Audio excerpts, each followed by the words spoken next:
Shalom Aleichem, welcome to class. I'm Rabbi Dr. Oluwafemi. Today we are addressing Biblical Greek and with the topic the imperfect tense. The imperfect tense. Alright, then some scholars see it as a secondary tense. In other words, we have primary tense, that is the present tense. Alright, so today we'll be addressing the imperfect tense, as I've said, and then we'll talk about the imperfect tense. We have what we have as the past tense in English. The imperfect tense is similar to the past tense in English. So in other words, for instance, I was losing. That's Elu on. So we have one like this. Eluon. In other words, I was, then we have as losing or destroying.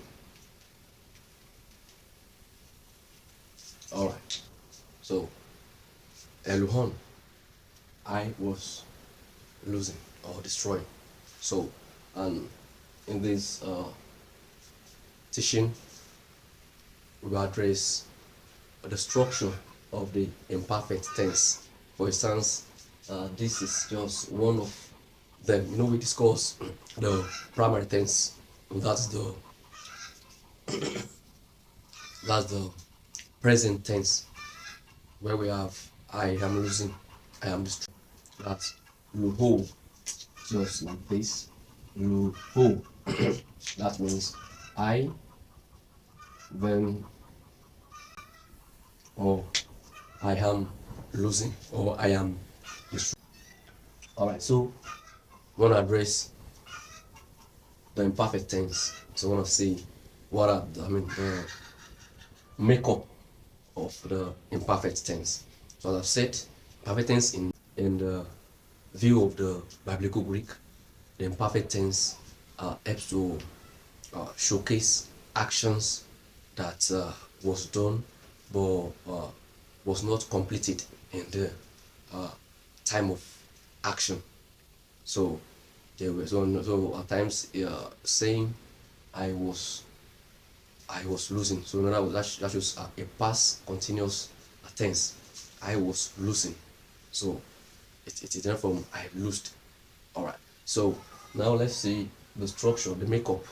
How do you write or how do you express yourself in Greek in imperfect tense? So you can see it as imperfect tense or the imperfect active indicative. Imperfect active indicative. So that's what the structure I'm going to put up in a moment now, so as to see how we can form such statements in Greek. Mind you, this eluho, it's a sentence on its own. We have the subject, we have the verb, and then we have the verb here. So, and you have the helping verb, auxiliary verb. So now a sentence in Greek, if you have been following the teaching or check my teaching from the previous classes, it is seen that a sentence in Greek can be formed in just one word, unlike the English where we have 3 or 4 words combined to form a phrase. Alright, so let's see the components of the imperfect tense or imperfect active indicative. Alright.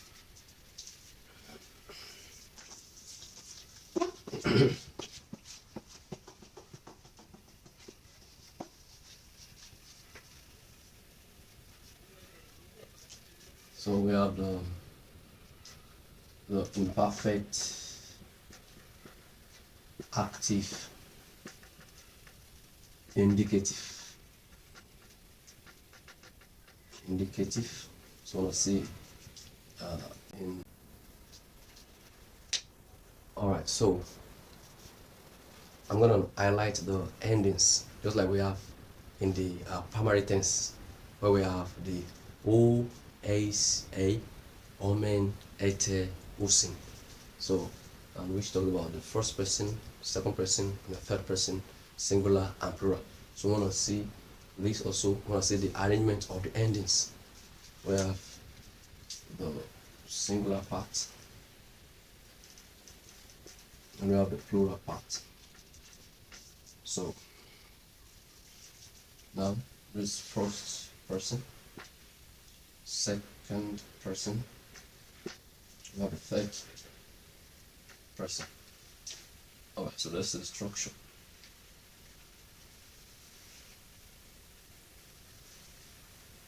Alright, so first person singular ending for the part of imperfect active indicative is what we have as on.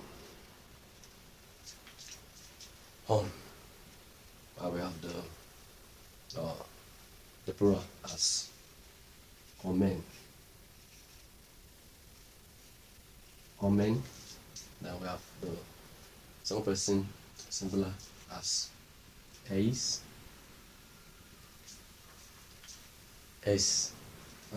We have this last hen. We have now second person plural as ete, and last one as hon as well. Now we have new endings: on, s, n, omen, ete, hon. Unlike the first, the present tense, the present active indicative, where we have o, as, a, omen, ete, usin. This one is on, s, n, omen, ete, hon. In other words, this talks about I was so. This I was, you singular, this you singular, you are, this you were. Then we have this as he singular, he or she or it, he was or it was or she was. And we have the omen as we were. We have ete as you plural, you were. And we have the last one as they were. So all of these endings we put in action subsequently as we address the verb luho in the imperfect active indicative. That was the imperfect tense structure for luho, which was discussed initially as I lose or I destroy. So let's see how we can apply all of these endings and form a good and sound sentence.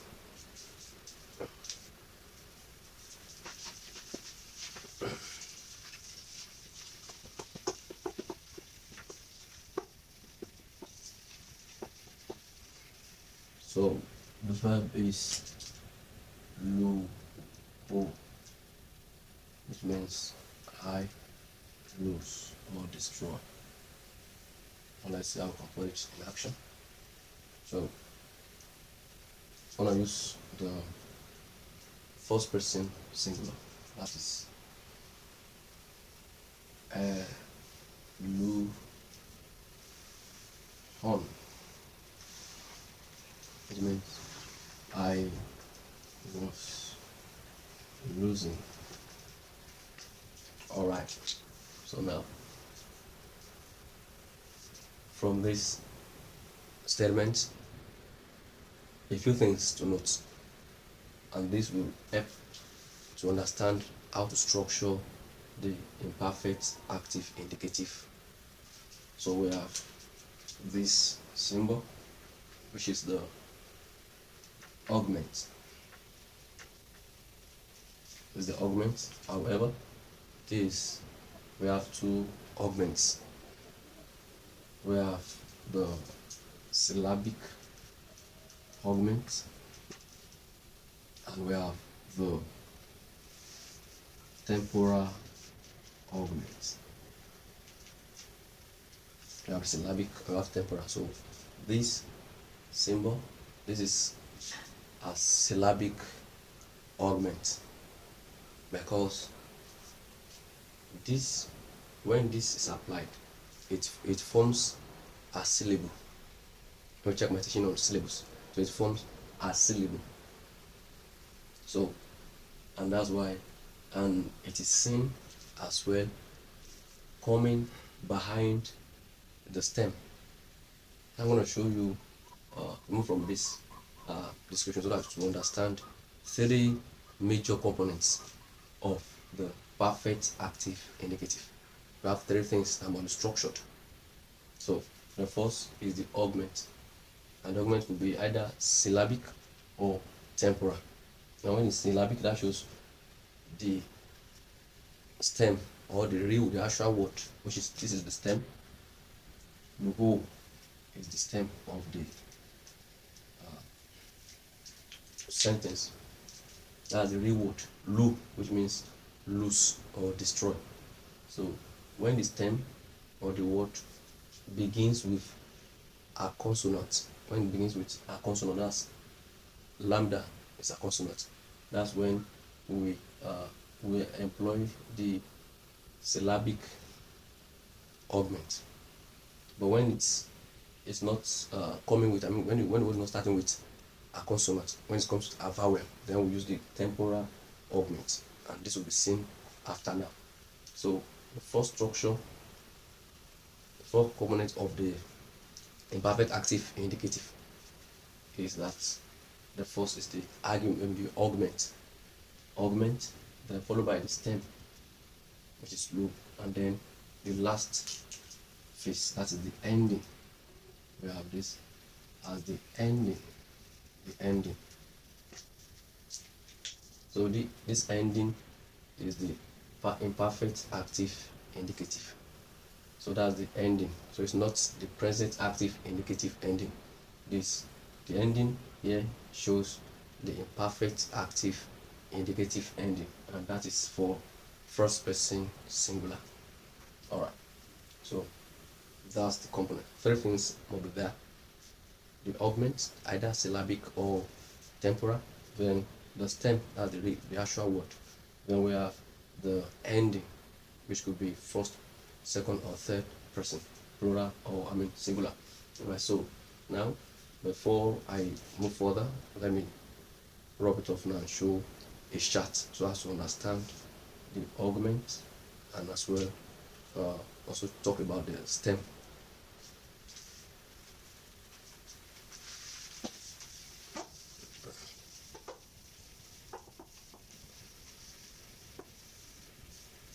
So the component,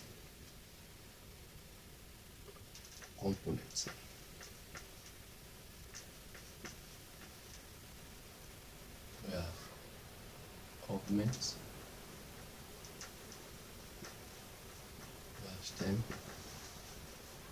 and we have ending. So augment will be syllabic, e.g. or temporal. Or temporal, that means it differs. Why would that this will be seen as this, or seen as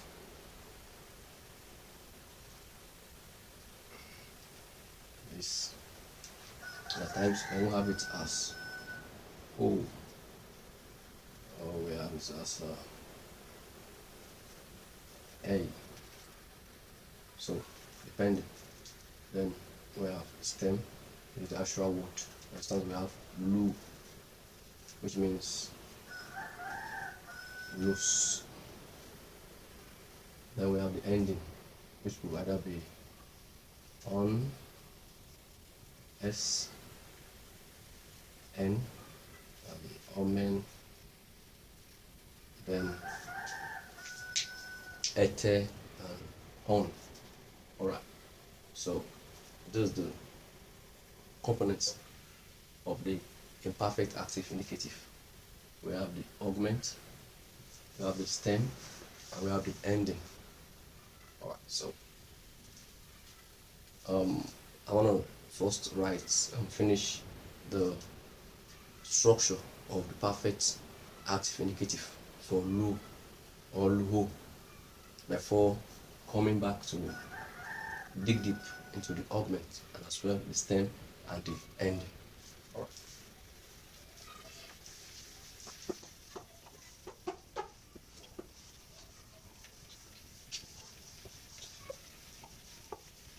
We have the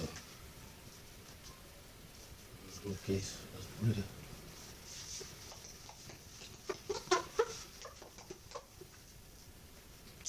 We have the imperfect active indicative of lu ho. So this is what we are dealing with now. I'm gonna check verb to ho. So yeah, conjugating now. So we have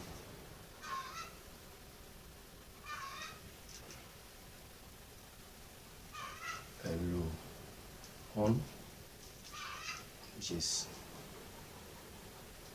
I was losing. We have lu s,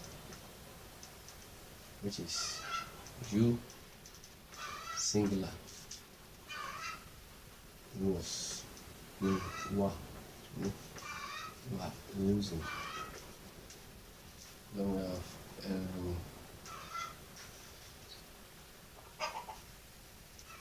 n, which means he or she was losing. Alright. So these are the conjugation of the luhu in the present and imperfect active indicative. So it's like the singular apart, which we have first person singular, I was losing. Eluhon, we have second person singular, which means Elu hes, you were losing. Then we have he or she or it was losing. So now let's move to the plural side of it. So we have Eluhon, Elus, and we have Eluhen. Let's move to the other part.